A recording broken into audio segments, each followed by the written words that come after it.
嘿，大家好，这里是老虎钳，我是老大。那今天呢，我们要开始一个全新的企划，教大家如何使用 Fusion 360这个3D 建模的小教室。如果你是刚要学习一个新的3D 建模软体的话，那你选对了这支影片，请记得看完之后按赞、订阅、分享。OK，先跟各位解释一下为什么我们要选择 Fusion 360这个3D 绘图软体。第一个就是它是一个还蛮好用的这个工业建模的软体。所以，如果你今天是要进行人偶雕刻的话，那这个软体并不适合你，你可能要选择 Blender 或是其他对应的这个软体。第二个的话，就是这个软体是采取付费订阅制，但是如果你今天是学生的话，你可以使用它的教育版本是免费的。像我以前念书的时候就是这样做的。那如果你今天是一般的人，想要免费尝试的话，你也可以到它的官网去申请免费试用，然后来评估一下你想不想继续使用这套软体。OK， 那第三个的话就是以工业建模软体来讲的话，它的操作其实蛮简单的，也蛮简洁的。然后我觉得学习是蛮好上手的，对。所以如果你有这方面的需求的话，那不妨继续看下去。OK， 那首先一开始呢是要先跟各位进行这个导览面板介绍。如果你一点进来发现全部都是英文就吓到的话，你可以先点击右上角的这个人头图案，然后这边有个 Preference。点击进来之后呢，你会看到在上面这个栏位有一个 User Language， 你可以做调整。那这边的话就有简体中文的选项可以让你做选择。OK， 那如果你今天有其他滑鼠选项或者是喜好设定的话，都可以在这边进行调整。那这边的话我们就不做赘述。好，那如果你今天调整完语言之后呢，你想要进行档案的创建还有储存的话呢，可以先点击这个加号进行档案的创建。然后呢，创建完之后呢，你可以点左上角 File 的地方进行储存。那这边储存之后呢，你会发现它跳出来一个 Location 的这个位置。那 Location 的位置呢，就是你要储存在它云端的哪个资料夹里面。那这边跟各位说一个 Fusion 360的特色，就是如果你今天不把档案存到你自己的本地电脑的话呢，你可以把这个档案存到他们的云端。所以如果你今天有跨装式建模的需求，你就可以直接登入你的账号。然后读取档案，然后就可以进行编辑跟修订，那不需要透过 USB 这种方法。OK， 那我们今天就在这个 Tutorial 资料夹下面，如果你要新增新的资料夹也可以。然后呢，创建这个修改这个名字，那我们第一堂课就用001，然后 好，那创建完之后呢，你就会发现在左边这个9宫格里面会有你刚刚创建的这个档案。OK， 好，这边就是建议大家。如果你今天在建模的时候，时不时的就可以来按一下 Ctrl 加 S， 然后储存你的档案。因为东西如果弄到一半，然后电脑当掉了，发现啊，什么东西都不见了，才回来找的话，其实会蛮痛苦的。OK， 所以时不时就储存是一个你必须养成的好习惯。然后当然你也可以在设定这边，它可以设定你要多久帮它储存一次。那这边的话，例如5分钟等等，你可以做相关的设定，以防你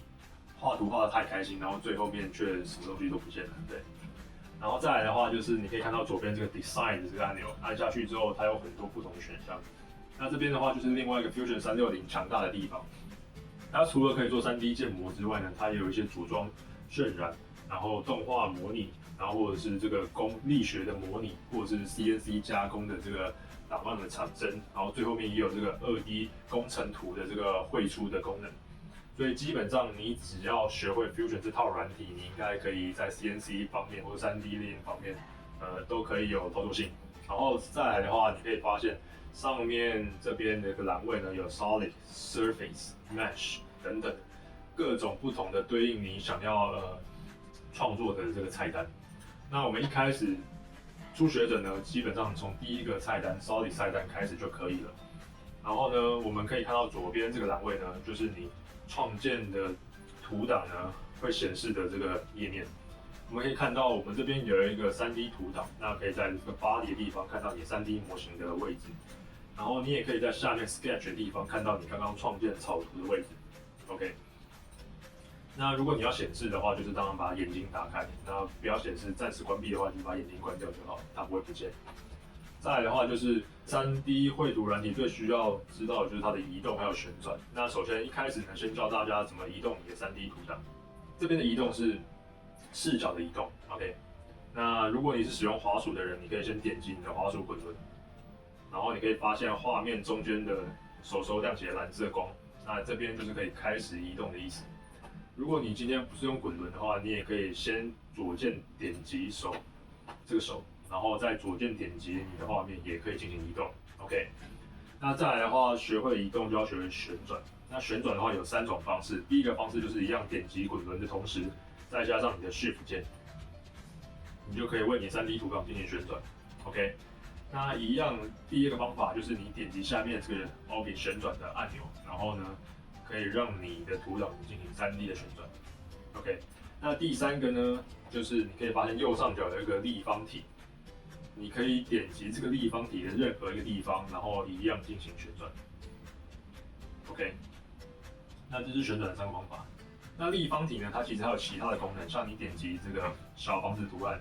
它就会回到它的这个预设的视角。所以当你今天随便移动，然后移动到很乱的地方，不知道怎么回去的时候呢，你就可以先点击一个小房子图案，回到预设的这个视角。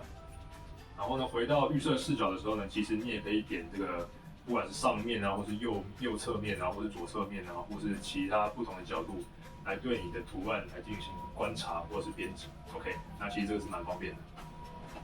再来的话呢，下面左边数过来第一个选项叫 Look at， 是用来对齐你的这个视野的一个好的工具。例如，你今天想要对齐你的这个 Sketch One 草图1的话呢，你可以先点击这个对齐按钮，然后再点击你的草图，你就可以发现你可以马上对齐你的这个草图1。如果我现在是要对齐草图2的话呢，你也可以先点击草图2，再点击这个 Look at 按钮，你可以马上对齐草图2。这是一个非常方便的这个对齐工具 ，OK， 那希望大家记得。然后再来的话，就是你今天在画面编辑的时候，你也想要有下面这个网格状的这个背景，让你更好方便的来做3D 图档绘制的话呢，你可以先点开这个网格这里，然后开启或是关闭你的网格 ，OK。然后或者是你需要多个视角的时候呢，你也可以点击右边这个视角按钮，然后来调整你今天的视角。好，那导览面板的最后一个步骤就是你可以看到最下面这个播放栏位。那这个栏位呢，主要就是用来记录你今天的这个建模步骤。你可以发现，我们今天有创建草图 Sketch One， 还有拉伸 Extrude One， 然后也有创建草图2，然后拉伸2等等。刚刚所有的步骤来做出这个像笔筒造型的这个3D 图档。然后最后面呢有一个移动。那你今天所有的步骤呢，都会被记录在下面这个位置。所以如果你有想要播放功能，或是看看你刚刚做了什么的话呢，你可以点击一下，你就会发现你的图档就会开始播放你刚刚所有的这个建制过程。对 ，OK， 那当然你也可以调整你刚刚所有的这个编辑步骤，例如你这边想要把50改成20等等的 ，OK。好，那这个的话就是第一堂课我们基础的 Fusion 360软体界面导览还有解释 ，OK。那如果喜欢的话，不要忘记按赞订阅。然后我们接下来会有更进一步的教学来告诉你如何在短时间以内就把这个软体学好。OK， 好，那我们下次见，拜拜。